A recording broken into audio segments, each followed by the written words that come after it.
Bienvenidos y bienvenidas a un nuevo episodio de Conversao de Mentes, un podcast traído por el Centro Integral Siche. Porque de músicos, poetas y locos, todos tenemos un poco. Hoy, chicos, tenemos una invitada bastante especial. Teníamos unos cuantos episodios queriéndola traer, pero hoy se logró. Tenemos con nosotros a la psiquiatra Minerva Ramos. Ella no le gusta que le digan que es psiquiatra infantil, pero es psiquiatra infantil. Bienvenida, Minerva. Muy bien, entonces hoy vamos a hablar de un tema que está bastante en boga ahora mismo. Los muchachitos son como que bastante tremendos, pero a veces no es que son tremendos, es que tienen un diagnóstico. Y este diagnóstico es el trastorno de déficit por atención e hiperactividad. Entonces, nada, bienvenida Minerva, ¿cómo estás? Bien, gracias. Qué buena la invitación y qué bueno que nos pudimos juntar hoy. Excelente. Claro. Entonces, vamos al game. ¿Qué es el TDAH para ustedes, psicólogo y psiquiatra infanto-juvenil?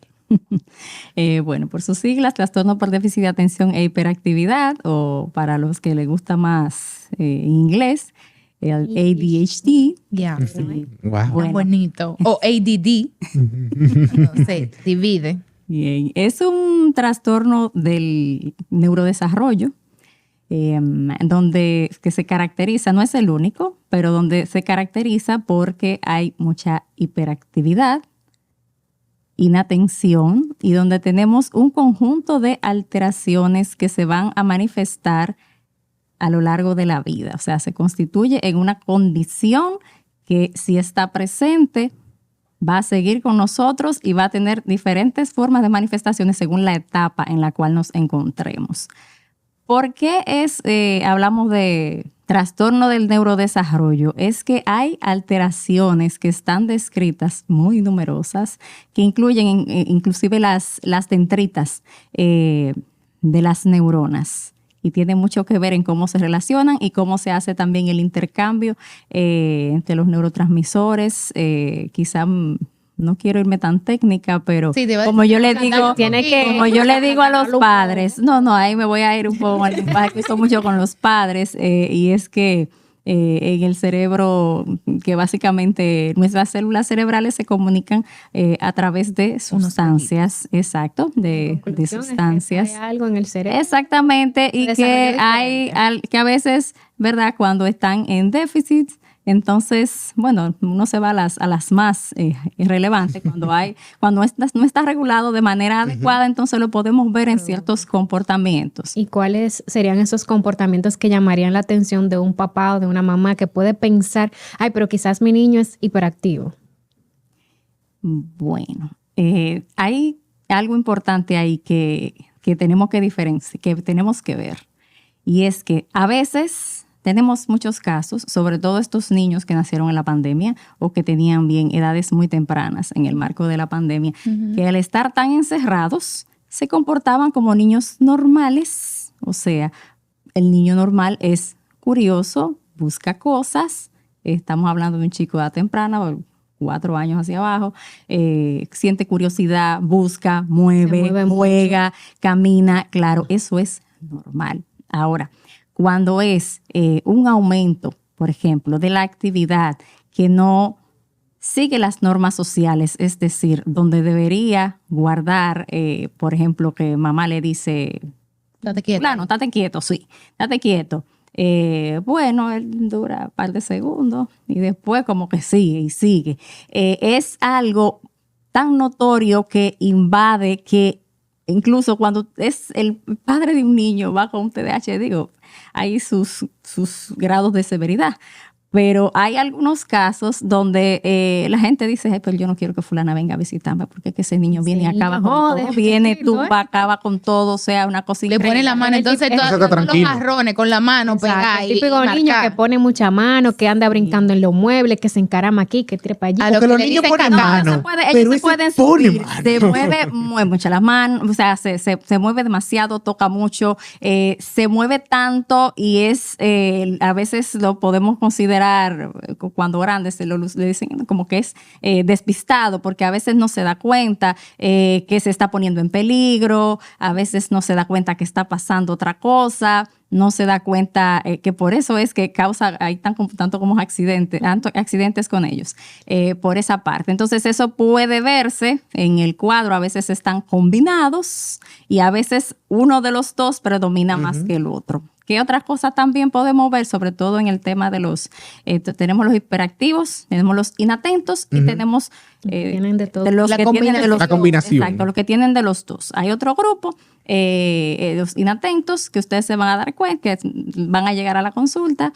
Van a y el tener chico, aire, pero van a tener que bueno, hacer el maestro mucho. se va a quejar de que el chico no copia la clase o no hace las tareas muchas veces cuando estamos flojos en seguimiento en el hogar.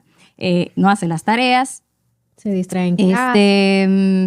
se pone a hablar, es muy frecuente que le ponga conversación al otro compañerito por encontrarse aburrido por lo que está explicando la maestra o porque le cuesta también algo que le cueste un poco de dificultad, él lo va a tratar de omitir y pasa a otra actividad. Entonces, este tipo de muchachitos que también, hay algunos colegios que tienen como que la parte libre de poder ir al baño cuando le dé la gana. Entonces son unos muchachitos que salen y dan Se la vuelta. pierden por ahí. Ajá, le dan la vuelta al colegio completo. Sí, se salen, se pierden, se van al patio, rompen, no piden permiso. Ay, esa parte es muy importante, porque hay un marco, hay una impulsividad ahí latente que interrumpen una conversación, no piden permiso, o sea, y se ven como chicos irreverentes que no siguen las reglas. En la consulta yo le digo, yo digo, se graduó cuando me abre la puerta sin pedir permiso. Guau, como que nadie está hablando, como que no estamos haciendo nada, abre la puerta y se me sale por ahí.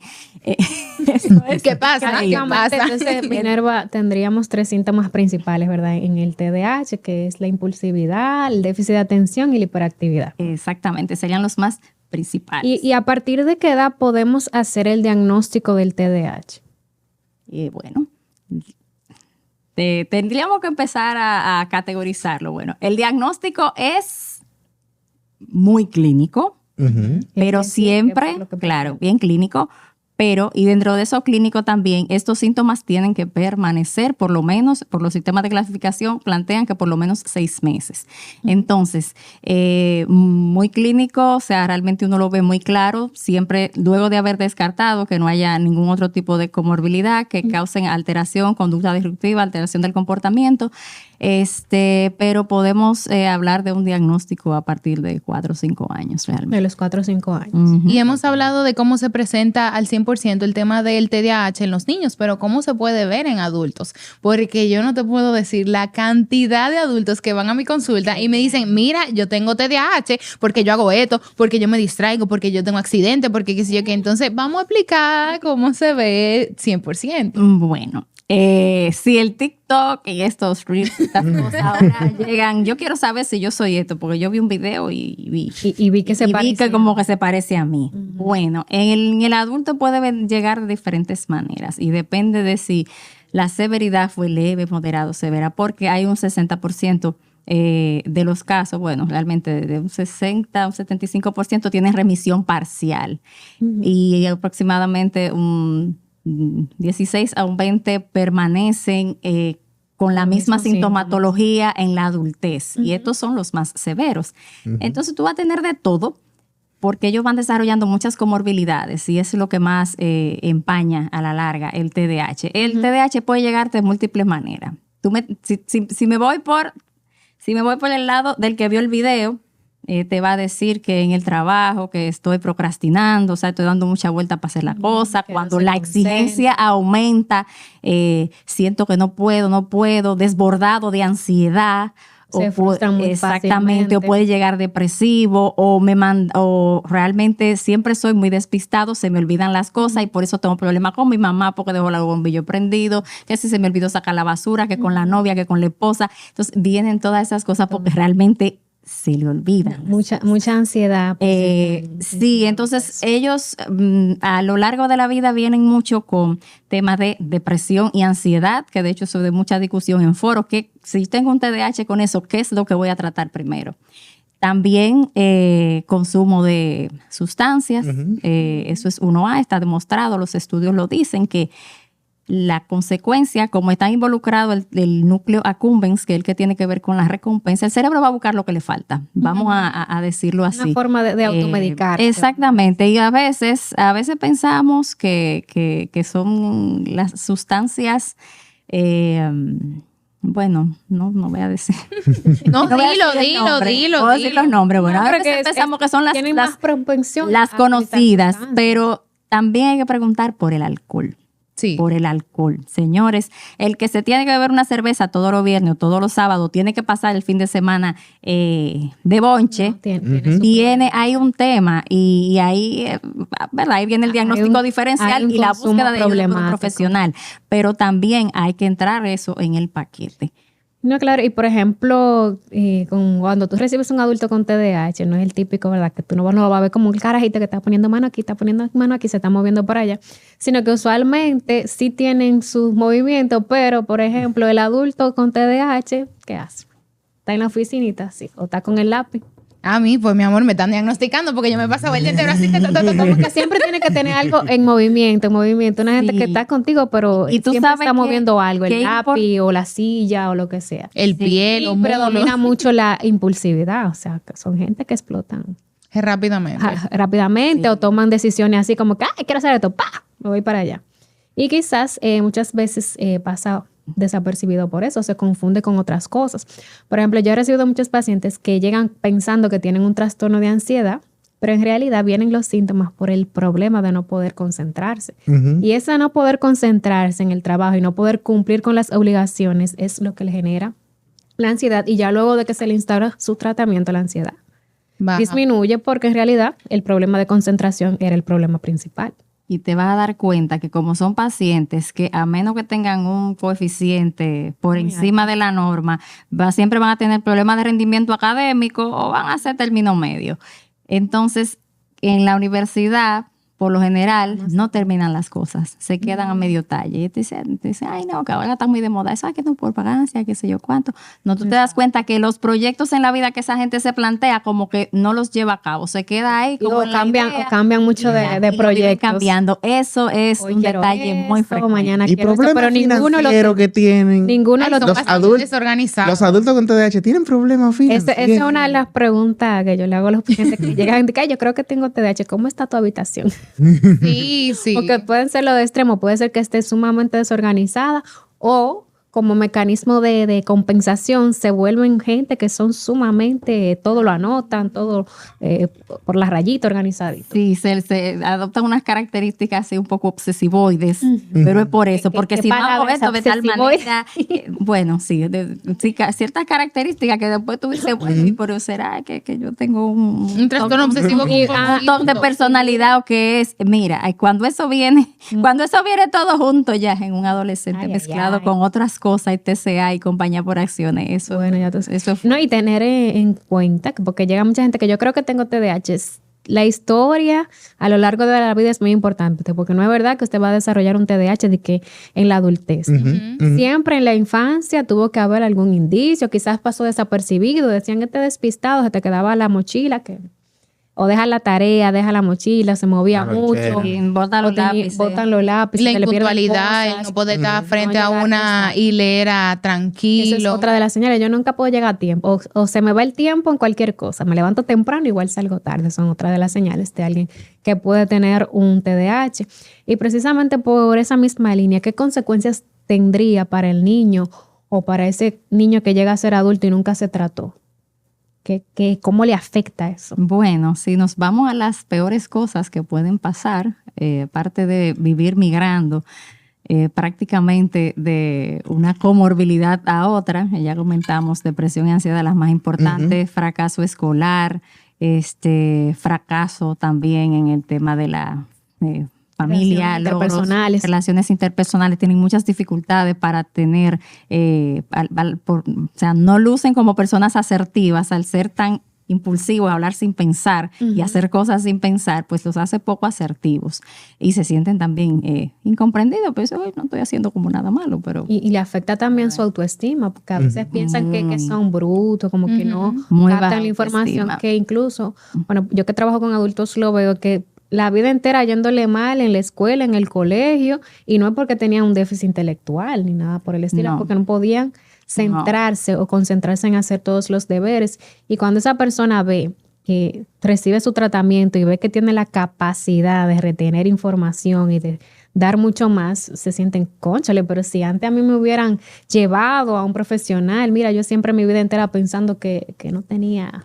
tenía dos cucarachas en la cabeza. Sí. Y mira. Y esas son de las partes más livianas. Si nos vamos a aquellas cosas más grotescas que yo muchas veces se lo digo del principio, esa parte para que se asusten, porque si no lo toman muy a la ligera. Entonces, ¿qué? Ese chico va a terminar adoptando va a ir con problemas del comportamiento, va a desarrollar un trastorno de conducta que antes se le llamaba trastorno disocial. Es la mayoría quieren ir a Najayo.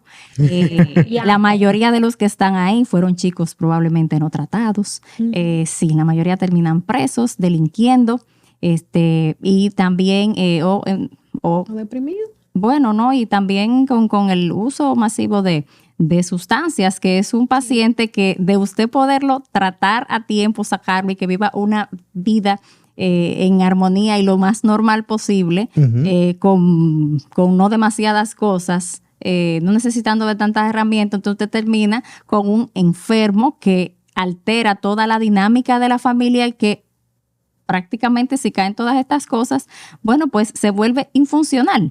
Se vuelve una carga. Así es. Que entonces también la familia se cansa y a veces lo deja botado ya cuando están en esa etapa. Y si tienen, por ejemplo, si terminan en la parte de la adicción, es más trabajoso llevar un tratamiento, tienen más riesgo de recaída. Bueno, No se adhieren mucho al... solo diré, el 1%, teóricamente el 1% de las adicciones es recuperable. El 1%. Entonces... porque ese cerebro se toca.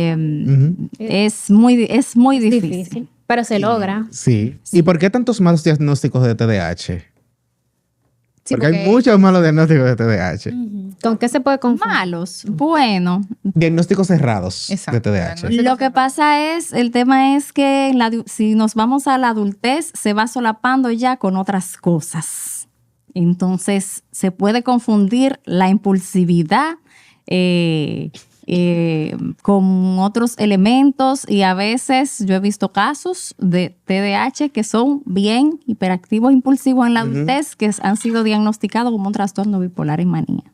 ¿Qué? Sí. Sí, hay muchos padres que dicen, con una pela yo lo arreglo. Los he visto, porque Por al ejemplo. ser la impulsividad tan marcada, querer autolesionarse, hablar de no poder controlar a veces el fracaso en los diferentes ámbitos de la vida que a veces se da, y entran en esa etapa, cuando vienen en esa etapa de los 50 y reflexivos y bueno, y no logré esto y no logré aquello y todo esto está mal. Entonces vienen muchas ideaciones, intentos suicidas con esta impulsividad, y lo que creen es que el paciente está en manía. Eso me ha pasado con pacientes en el extranjero, sobre todo. Me ha Llegan pasado. en depresión y creen que es una depresión bipolar, pero en realidad es que el paciente es TDAH también. Sí. Exactamente. ¿Y cuáles serían los tratamientos más funcionales, Minerva, entonces, para cognitivo-conductual? Espérate, que ella, antes de eso, que ella dijo el negativista desafiante. Señores, ¿cuánto no me han llegado? No, debo decirlo, porque ahorita dije, el diagnóstico es clínico, pero también nosotros, ¿verdad? Siempre lo verificamos con pruebas neuropsicológicas. Claro. Voy contigo. Exacto. Entonces, ahora, me han llegado unos casos que a veces, trastorno negativista desafiante. Y yo, ¿qué? ¿Cómo Ya así? pelado, sin más nada, el informe. Y yo, pero que aquí falta algo. Es que aquí falta algo, pero bueno. Entonces, el trastorno de negatividad desafiante, cuando eso está, usted tiene que buscar ese TDAH donde sea, porque eso está ahí. Eso es casi Ese seguro. muchachito de una vez comienza a decirle que no a todo. No. Y a desafiar la no. autoridad. Exactamente. No obedece a la profesora, no obedece a la mamá, o sea, y no hay una causa, algo razonable por la cual él no puede obedecer, él no puede ejecutar algo simple. Hasta pásame un lápiz. No. Cuando ellos llegan bloqueados, eso es increíble, pero eso mejora maravillosamente con... Y es necesario siempre Psicofármaco. la medicación en los casos de TDAH, Minerva.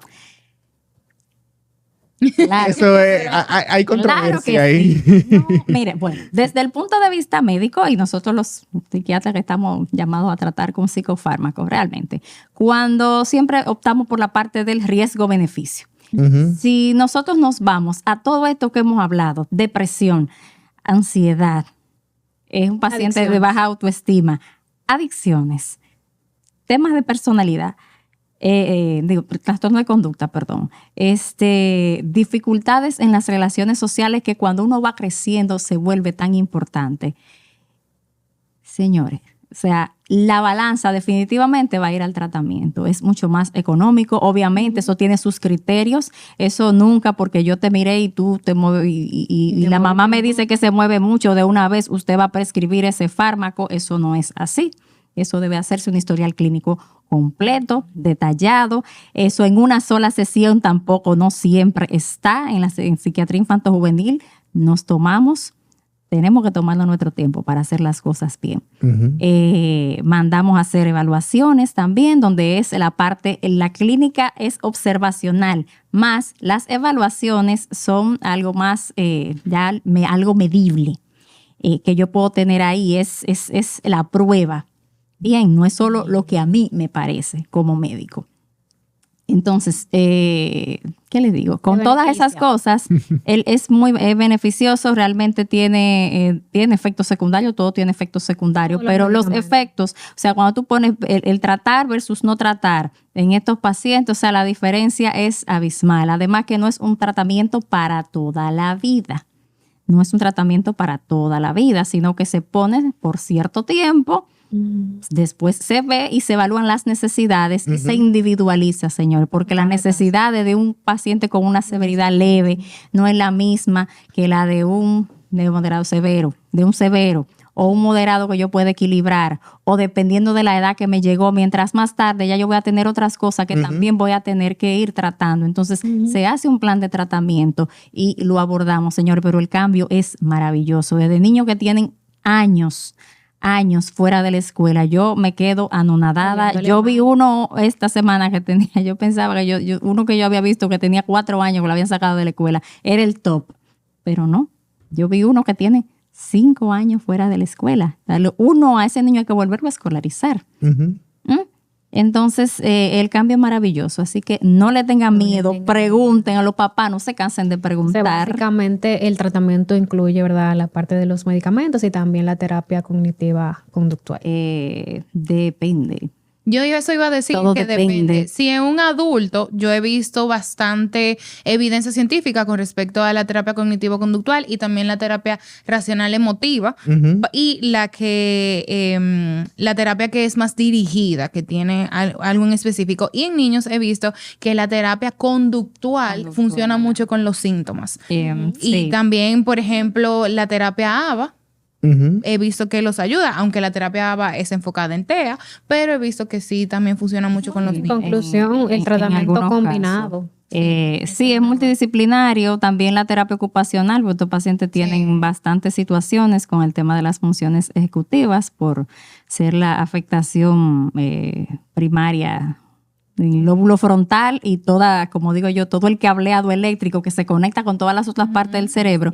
Entonces, muchas veces también nos auxiliamos, pero va a depender de la etapa, va a depender de si, o sea, a la edad que llegó, va a depender de las comorbilidades que tenga, va a depender qué es lo que está primando en el momento, qué es lo que está peor, qué es lo que más me lo limita y la etapa en la que está. Es un niño, bueno, por lo importante es la parte escolar y social sobre todo, pero en el adolescente yo tengo también que garantizar otras cosas. Cada caso es individual. Hay que individualizar. Entonces, Emanuel, ya para cerrar, ¿verdad? ¿Qué recomendaciones le podríamos dar a los maestros y a los padres también si tienen algún niño con TDAH en el aula o en la casa? Sin boche, Manuel. Por favor. Ay, Dios mío. Llevas 3 episodios dando boche.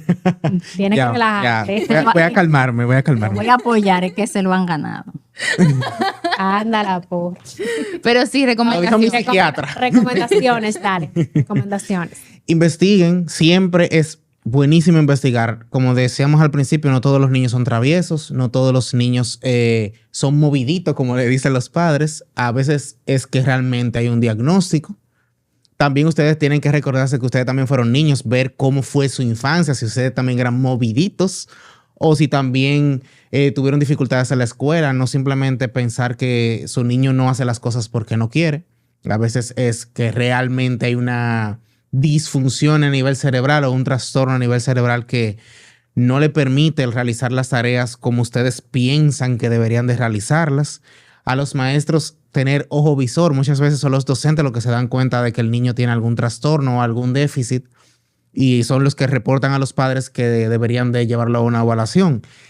Y busquen psicólogos que estén certificados para evaluar TDAH. Hay unas pruebas que son bastante específicas para evaluar este trastorno y que no todo psicólogo tiene la certificación para hacerlo.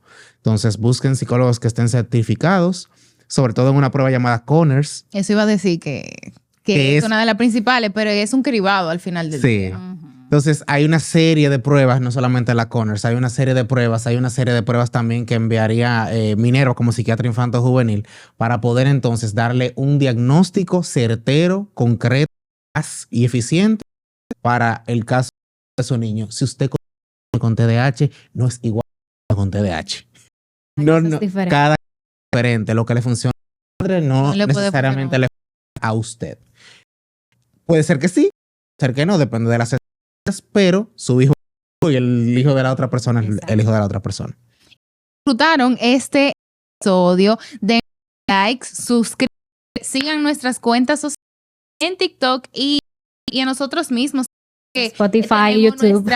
Nuestra payolita, cada uno nos ha salido. Compartan, por favor. Exacto. Y compartan con todos. Si tienen alguna pregunta, alguna duda, algo que quisieran saber que no hemos respondido en el episodio de hoy, por en la favor, cajita de los en los comentarios. Y nada, nos vemos en una próxima entrega. Muchísimas gracias, Minerva. Bye. Bye.